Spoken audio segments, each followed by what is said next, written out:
For decades, Michael Dorn has been synonymous with honor, discipline, and the quiet intensity of work across multiple Star Trek series. But behind the camera, Dorn's ambitions told a very different story, one that nearly expanded his legacy in an entirely new direction. That path, however, was derailed by a baffling and ultimately false claim that he now openly calls out. During the early 2000s, as Star Trek Enterprise launched its prequel-era mission, Dorn was eager to transition from actor to director.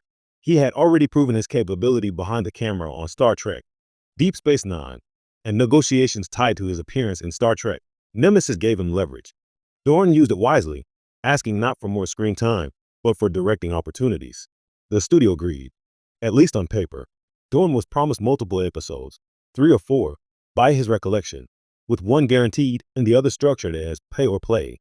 It was a deal that seemed to secure his future as a recurring director on Enterprise. And indeed, he did helm one episode in Season 1, the lighthearted 2 Days and 2 Nights, which showcased his ability to balance tone, character, and pacing. Then, suddenly, nothing. No follow-ups. No additional episodes. Just silence. Confused, Dorn began to question himself. Had his work been poorly received? Had he unknowingly crossed a line?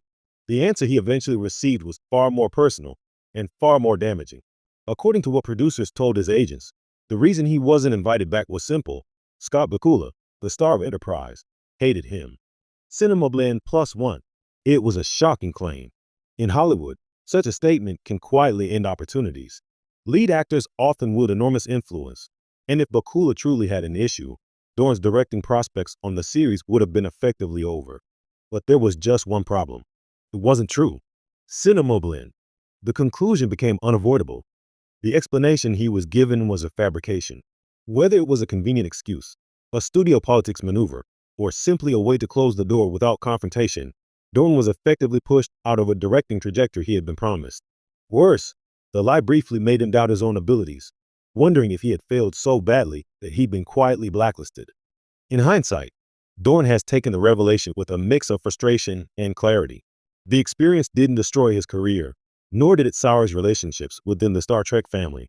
If anything, it exposed the often opaque and arbitrary nature of television production decisions, where opportunities can vanish behind closed doors, and the reasons given aren't always the truth. Still, it remains one of those fascinating what-if moments in Star Trek history. Had Dorn been allowed to direct multiple episodes of Enterprise, his influence might have shaped the tone of the series in subtle but meaningful ways.